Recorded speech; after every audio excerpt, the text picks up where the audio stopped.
Ini bagaimana nih untuk Sobat Cuan yang masih pemula melihat rasio-rasio ini atau cara menghitungnya mungkin, Pak? Sebenarnya kalau untuk rasio-rasio ini bisa dilihat di aplikasi misalnya kayak di iPod ya. Jadi teman-teman tinggal pakai, tinggal diketik emitennya nanti akan muncul sendiri gitu.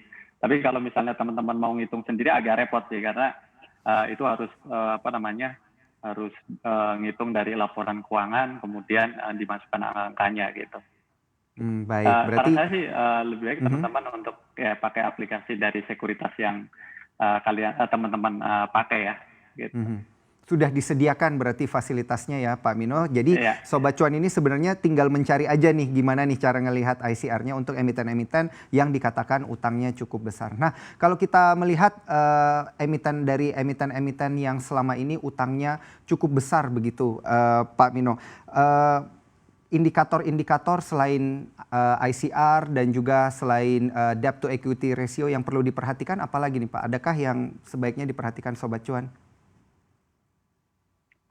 ya kalau untuk indikator lainnya yang mungkin perlu diperhatikan teman-teman adalah terkait return on equity ya. Jadi ini salah satu indikator yang kalau menurut saya paling penting ya untuk diperhatikan. Kenapa? Karena yang namanya kita beli saham pastinya berharap perusahaan-perusahaan yang mampu memberikan imbal hasil yang cukup layak untuk kita gitu. Jadi kalau misalnya Mhm. ROE-nya di atas misalnya rata-rata di atas 10% itu artinya perusahaan tersebut cukup baik dalam menghasilkan tingkat profitabilitas bagi pemegang sahamnya gitu. Salah satu Mhm. indikator yang bisa diperhatikan gitu.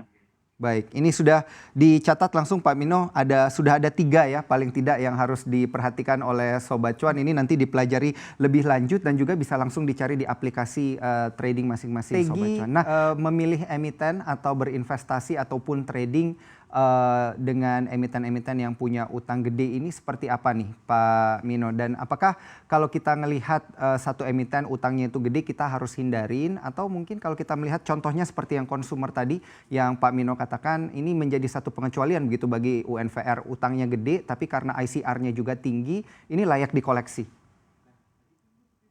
Ya, jadi kalau untuk melihat indikator itu nggak bisa satu indikator ya, jadi harus dikombinasikan dengan indikator yang lain karena uh, pasti akan matching ya. Jadi antara beberapa indikator itu pasti akan saling menguatkan gitu.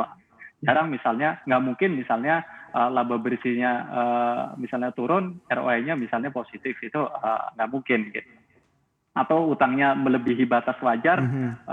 laba bersihnya uh, akan bertumbuh gitu, itu nggak juga gitu. Jadi untuk itu memang diperlukan ketelitian ya. Jadi kita harus melihat beberapa rasio, tidak cukup satu rasio aja sih. Mhm. Jadi ketika utang gede belum tentu jelek dan sebaliknya lah. Jadi memang perlu dikombinasi dengan indikator-indikator yang lain. Baik, berarti tipsnya ini adalah memperhatikan indikator-indikator lainnya yang sudah kita sempat bahas tadi ya Pak Mino ya. Ada ICR, Ya, kemudian debt to equity ratio, dan juga return on equity, semuanya harus diperhatikan begitu ya Pak Mino? ya betul. Ya, Pak Mino, ini satu pertanyaan terakhir singkat saja nih, untuk para Sobat Cuan, gimana nih view-nya Pak Mino untuk indeks harga saham gabungan kita di kuartal 1 tahun 2020, utamanya bagi emiten-emiten yang dikatakan utangnya cukup tinggi begitu? Pertanyaan cukup sulit ya.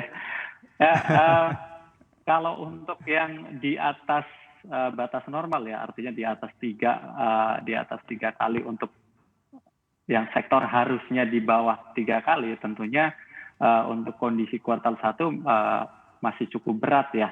Tapi lagi-lagi ini kalau untuk harga saham itu sendiri kan bukan hanya terpaku pada kondisi saat ini, tapi juga ada korelasi dengan ekspektasi ke depan gitu. Jadi Mhm. kalau misalnya kondisi saat ini kondisinya misalnya kurang menguntungkan dari sisi rasio keuangan, tapi ke depan prospeknya bagus, saya pikir bisa juga kinerjanya akan bagus. Jadi Mhm. harga saham selalu dipengaruhi oleh ekspektasi, walaupun historical juga mempengaruhi gitu. Intinya seperti itu sih. Jangan lupa untuk install aplikasi CNBC Indonesia di App Store dan juga di Play Store untuk terus mengikuti informasi dan berita terkini terkait ekonomi dan juga bisnis.